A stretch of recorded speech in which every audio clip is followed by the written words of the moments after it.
It's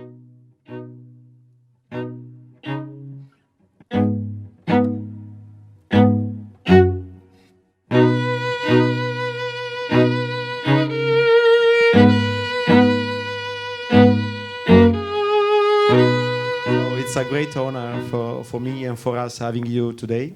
Thank you for coming and for accepting our invitation.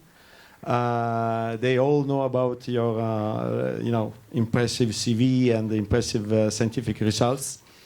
And I have to tell to everybody that in 2006, when we started the first clinical trials, and all of us, we have got inspiration from your scientific works. And you have been inspiring for me and for all the research team. So it's a great honor. So introducing your talk. It's a Lectio Magistralis from Professor Kanis, and I would like to tell everybody that if Echolight became what is today, and also we started by reading all the scientific publications from Professor Kanis and colleagues. They did the history of the osteoporosis diagnosis and therapy and many other applications. So please give him a big applause to Professor Kanis. Thank you for coming today, and thank you for everything. Thank you for the introduction, and thank you to Echolight for having me here. This is the first time I've been to the heel of Italy. I've been to many other places in Italy. What I've been asked to do today is to talk about future trends in osteoporosis. And I thought I would try, first of all, by introducing you to what is osteoporosis. And it's a relatively young disease in the sense that it was only defined a few years ago in 1993 with a conceptual definition. And it's defined here as systemic skeletal disease characterized by low bone mass and architectural deterioration of bone tissue, with a consequent increase in bone fragility and susceptibility to fracture. And that conceptual definition has lasted since then more or less unchanged.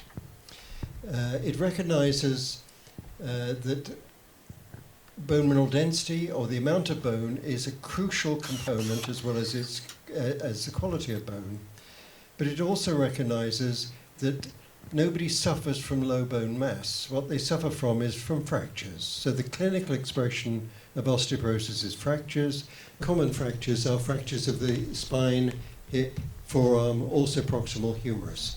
So when we're thinking about strategies for osteoporosis, we're thinking about, first of all, strategies for fracture reduction. That's the only thing of clinical significance. And secondly, by measuring bone mass, we're actually measuring a risk factor for fracture. Though the pathophysiology of fracture is very complex and not just related to bone mineral density. And many other multifactorial diseases are the same. And a good example is hypertension, where you measure high blood pressure, or you measure blood pressure, but the clinical significance lies in the strokes that arise. But because the pathophysiology of stroke is very complicated, many people who have a stroke don't have hypertension. And some people with hypertension never suffer a stroke. And the same is true for osteoporosis. So we're measuring a risk factor to define the disease. Now, how we define it is in terms of bone mineral density. And bone mineral density is normally distributed in the population. There isn't two peaks, one that is osteoporotic and another that is normal. And we have to use an arbitrary cutoff to define osteoporosis. And a number of years ago, the World Health Organization in 1994 defined osteoporosis as a bone mineral density that lay 2.5 standard deviations below the value for young, healthy women. So this was the cutoff. The cutoff point for osteoporosis was 2.5 standard deviations below the average value for young, healthy women. So it was rare in young, healthy women and increased as bone density decreased with advancing age.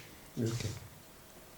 Now, what I'd like to talk about what does the future hold for osteoporosis? And I've divided that into two aspects. One is epidemiology, and talk about fracture prediction, fracture costs, who gets treated, who will get treated in the future, and the clinical opportunities that arise from that, the position of bone mineral density in osteoporosis, the use of risk assessment tools, and FRAX is the most widely used, the possibility of screening in the community, which may well come about, and a new development of anabolic agents which may revolutionize the treatment of osteoporosis. Now, first of all, we are getting older, the communities are getting older, and average life expectancy is increasing. And this shows the change in life expectancy from Neanderthal man right until recently. And you can see that the dotted line is, by the way, the age of the menopause. So you can see, on average, no woman until very recently lived past the menopause. And so this is a very recent phenomenon that we're breeding a society which is increasing in life expectancy, with the consequences that with estrogen deficiency at the time of the menopause, as well as other factors, bone loss occurs, and osteoporosis, therefore, it becomes more and more prevalent with advancing age. If we look at what's happening in Europe today, and this shows the European community, the 28 member countries, until the end of the year when Britain leaves, it might be 27. But you can see that the average population under the age of 50 won't change very much over this period. But if we look at the 60, 70, 80 and 90-year-olds, the proportional increase is going to be enormous. So this is a forecast for the future, but it's a very good forecast. It's not like the weather forecast. And the reason is that everybody who's going to be old in 10, 20 or 30 years has already been born. So it's a very solid forecast of what is going to happen in the future. Now, if we say what has happened in the past and what's going to happen in the future, this shows the future projections for the number of fractures that will occur. So in the six major EU countries, which includes Italy, the increase in the number of fractures is going to be about 23%, just based on the aging of the population.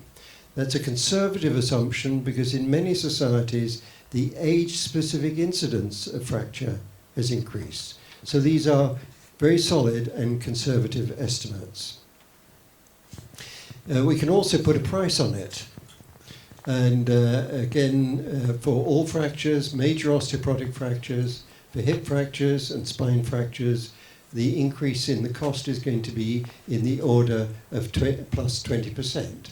And in the EU, in the whole of the EU, in 2010, the overall cost was about 37 billion, the direct costs of osteoporosis. So major costs.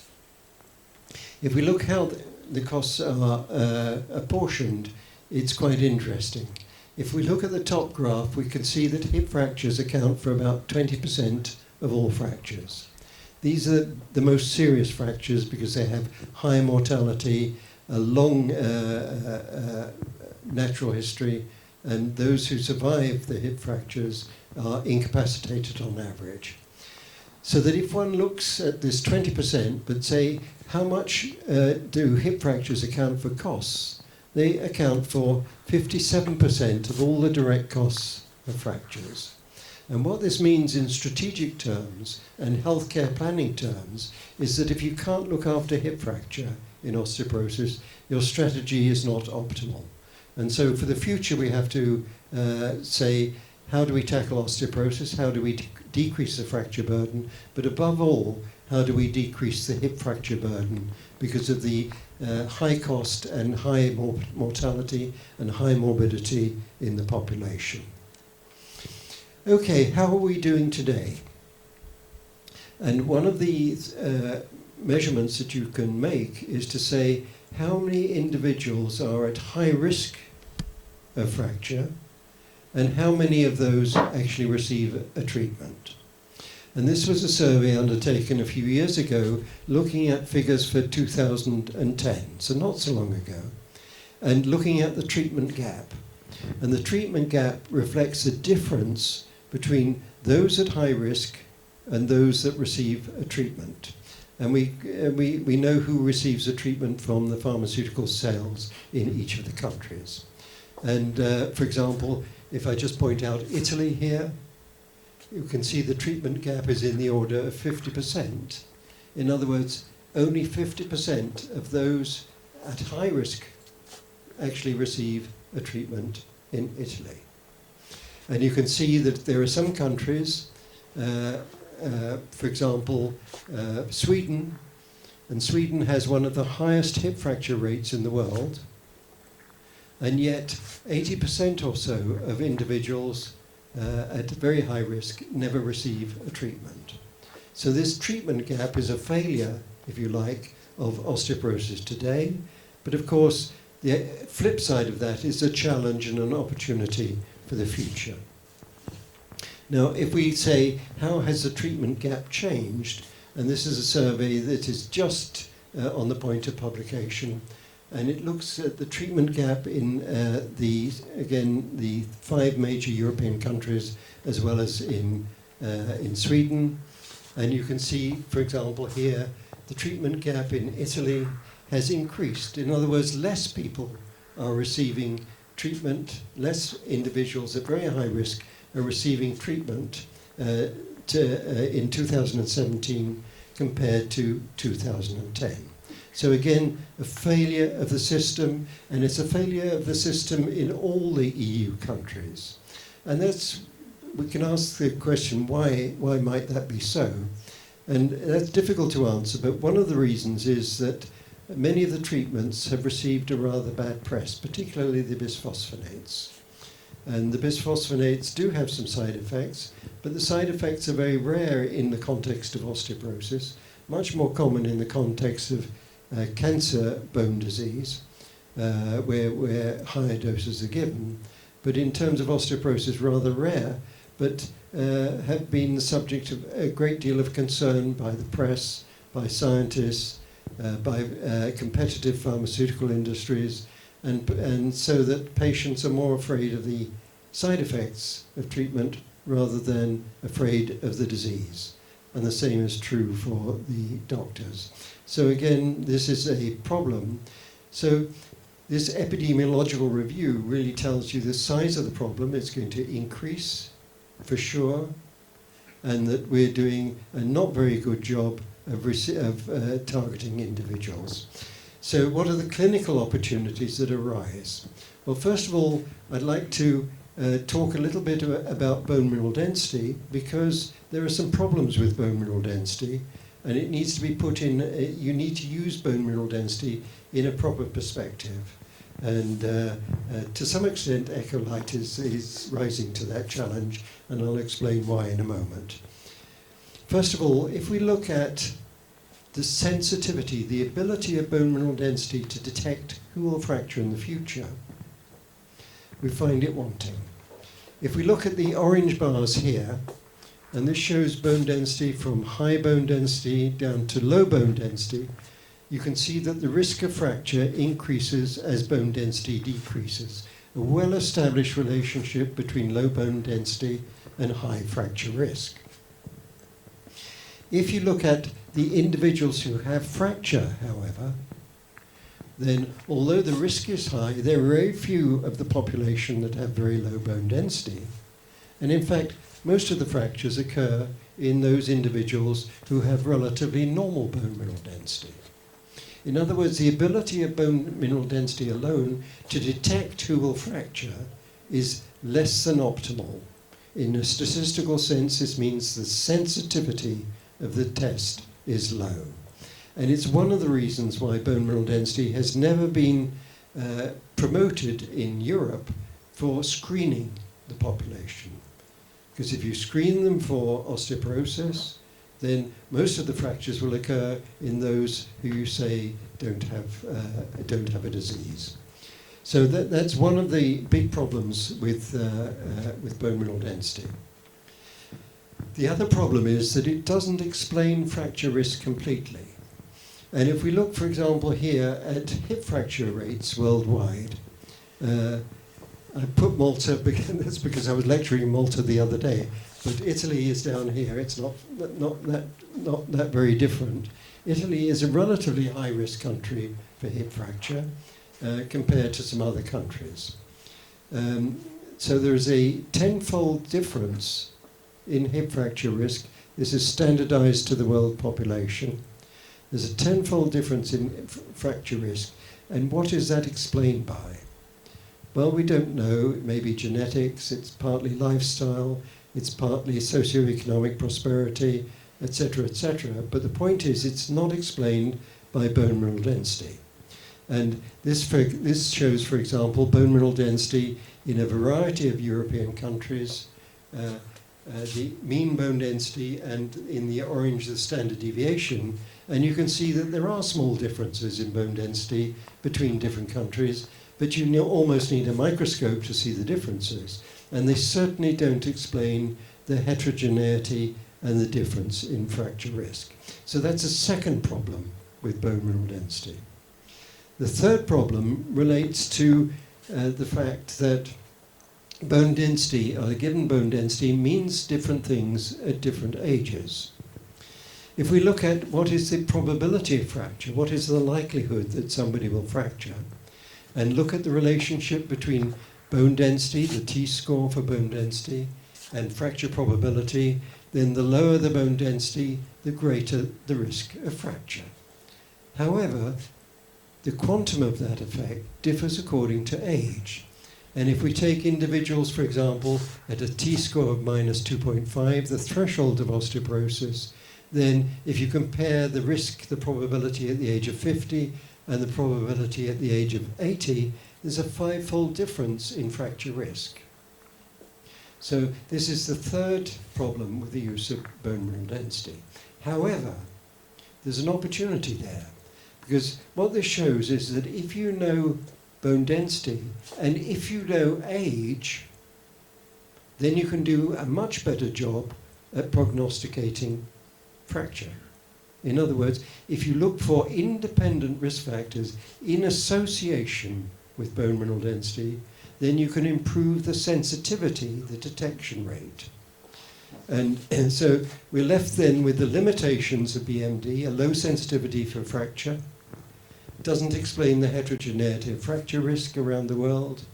A given T-score has a different significance, and this gives rise to the notion that there are good reasons for concluding that the diagnostic thresholds that are based on BMD shouldn't be used as intervention thresholds.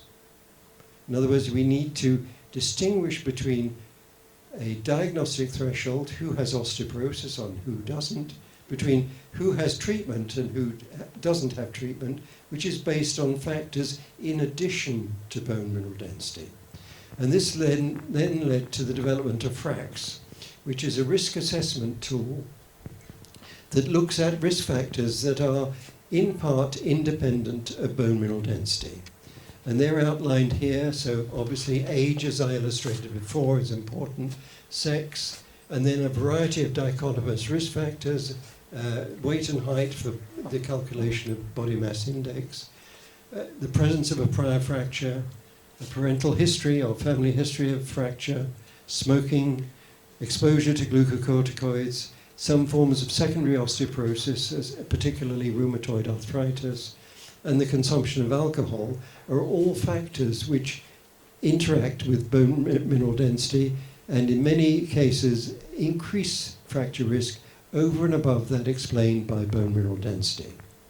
So in the FRAX algorithm, you can calculate bone mineral density just with the risk factors, or you can enter the T-score for bone mineral density and improve the sensitivity of the test for bone mineral density. So you press the button, and this shows an example then of a woman at the age of 65 who has a family history of hip fracture, but otherwise none of these risk factors. The probability, the 10-year probability, is in the order of 20% over the next 10 years. In other words, She has a 20% chance of fracturing a major fracture in the next 10 years, and in the case of hip fracture, a 3%. And clearly, the addition of additional risk factors will alter that. The change of age will alter that, etc., etc. So this integrates the information available from all these risk factors.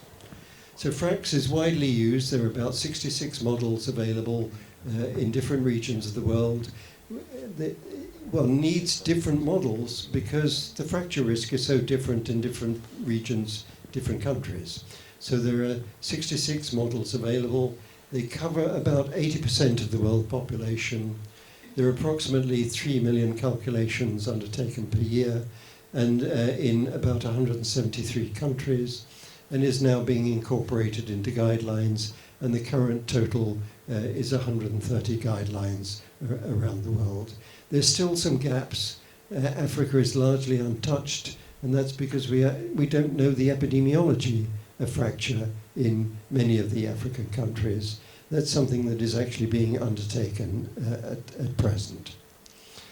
So the question is, if you can evaluate fracture risk, what is the threshold at which you should be recommending treatment?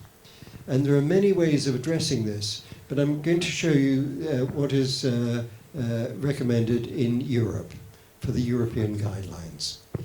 In many regions, in many guidelines around the world, including in Italy, if you have sustained a fragility fracture, a vertebral fracture, or a hip fracture, most guidelines would say you merit a treatment. It's the same if you've had a heart attack, you merit a treatment for the heart attack. So that one of the ways of translating that thought is to say that if you have a probability that is equivalent to a woman who's had a prior fracture, then she should be treated. So this is the intervention threshold is set to be, and this is this line here, to be equivalent to a woman with a prior fragility fracture. So this is an age-dependent threshold. And if, for example, a woman hasn't had a prior fracture, but has a family history, a fracture, has a rheumatoid arthritis, then they could well lie above this intervention threshold even without a fracture. So that's the way the intervention threshold is set in many European countries. Now, if you lie very much below the intervention threshold, then you shouldn't necessarily consider treatment. If you lie very high, then you should consider treatment.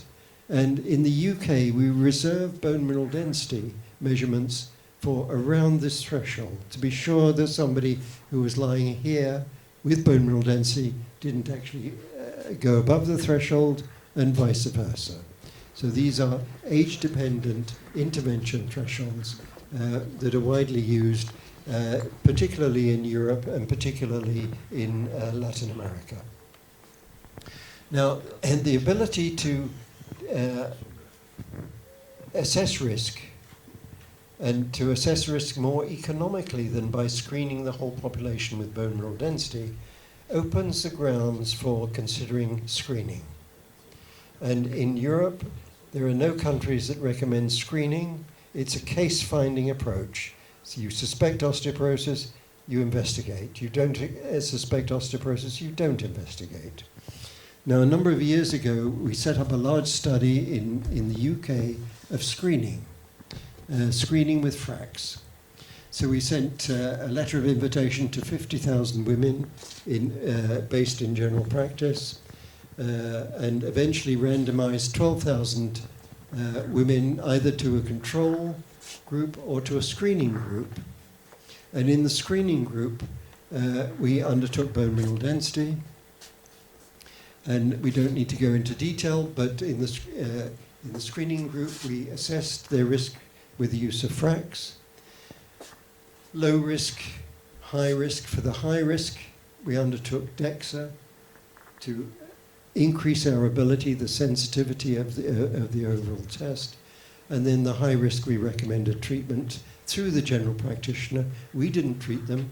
It was the general practitioner who was informed, and they took the decision to treat. One of the nice things about that was that the uptake of medication was very high. And we can see 80% uptake of medication in the high-risk group. And for usual care, you can see it's in the order of 10 or 20% at best. So the screening effect had an enormous impact on who gets treated. So that's a very important success component of it. And then when we look at fracture, there was little effect overall on all osteoporotic fractures, but if we looked at hip fracture, there was about a 30% reduction in hip fracture. And as I mentioned earlier, hip fracture is a really important endpoint. So here we have a screening test, FRAX, that can be used as the gateway for assessment and to be used in a screening sense. The other good news of that is that it's cost saving. And these are data which have been published only in abstract form at the moment. But if we look at comparing usual management with screening, then usual management, we have to spend more money on the fractures. For the screening, we have to spend more money on the treatment, but the treatment costs less than the fractures. So overall, there's a gain in a monetary value, and there's also a gain, because you save fractures, in terms of quality of life. And cost effectiveness is the balance between quality of life and expenditure. And the best scenario that you can think of is that you save money by a screening operation. There's a second study which has recently been published in Denmark, which shows rather similar findings. And so we're getting to the point where the evidence base for screening the elderly population is becoming feasible.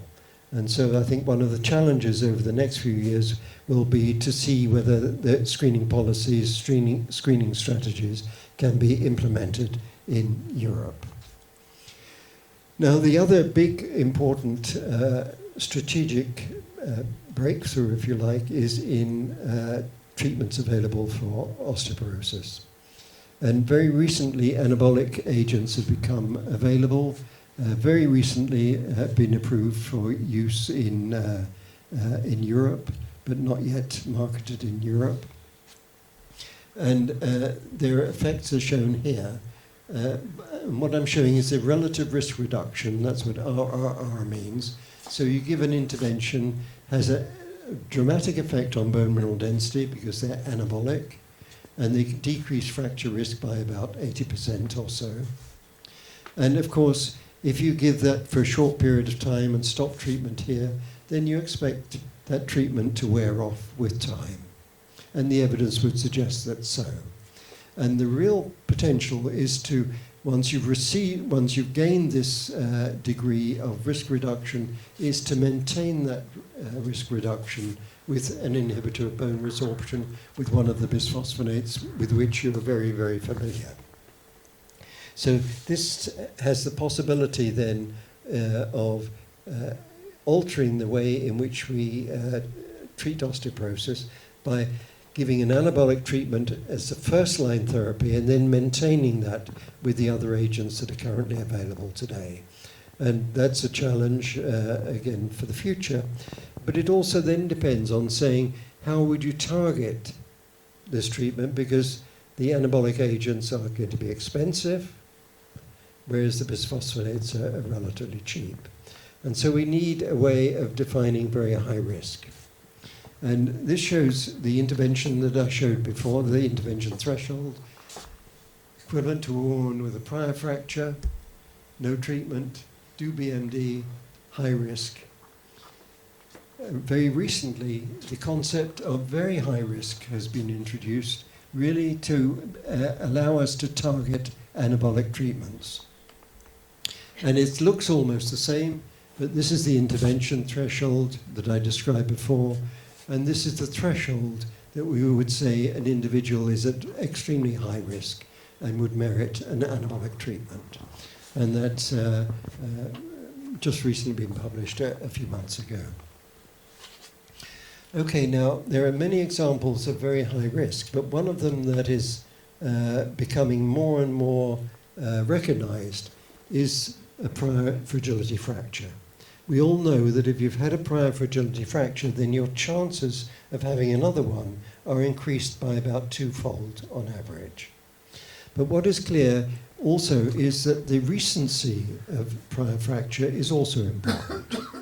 So this shows data from Iceland, and it shows the increase in fracture risk with age or with time in the general population. And the one above it, the increase in risk if somebody has sustained a major osteoporotic fracture. And you can see in the year or two immediately after an osteoporotic fracture, the risk is not twofold higher, but it's 3 or 4 or 5 times higher, depending on its recency. So this means that if one can recognize that, and that this is extremely high risk, this is very high risk, then by treating individuals here rather than treating individuals there, you're going to save very many more fractures. And so it becomes, with that realization, it becomes more imperative to treat early rather than to not treat at all or to treat later. And so that this is one of the stimuli to set up fracture liaison services, whereby individuals who have sustained a fracture get immediate attention from people who can assess their falls risk, assess their osteoporosis risk, and deliver treatment early rather than later. Now, one of the things then that is important is to say, how can this recency of fracture be incorporated into risk algorithms such as FRAX? And this again shows FRAX algorithms for individuals with a prior fragility fracture. So this would be age here and the fracture probability. What we do know, or what we can do, is then work out what is the probability if you've had a very recent fracture, say within 2 years of your fracture. And your probability, as shown before, is higher, and we can work out a ratio, which, say, at the age of 70 is about 50% higher. And so we can alter FRAX, a FRAX assessment by 50%, knowing that the fracture was in the past 2 years. And so fracture risk assessment can take account, if you like, of these new developments and will be more and more important in the future. So what I've tried to do is to cover the epidemiology of osteoporosis, and that's grim. The number of fractures is going to increase, the cost is going to increase, and currently the people who are getting treated it's certainly not optimal, and the trend is negative rather than positive. On the other side, this grim news gives some opportunities, and the opportunities that I see are the judicious use of bone mineral density, the improved fracture risk assessment with bone density in combination with risk FRAX and risk assessment. Because of the improved sensitivity, the ability perhaps to screen in the future and to deliver more effective treatments, particularly with the development of anabolic agents. So finally then, we can potentially cover a large segment of the population. For the hip fracture patients, they need hospital care and treatment, and they're not getting it. For other fractures, the development of fracture liaison services, where somebody with a fracture is referred to the appropriate specialties. Case finding strategy, which is where we're currently at. And finally, perhaps for the elderly, perhaps from the age of 70 or so, for population-based screening. So I think I'll leave you with the thought that there are threats, but also opportunities for osteoporosis. And maybe if you want to learn more about it, we'll see you in Barcelona at the World Congress of Osteoporosis. Thank you.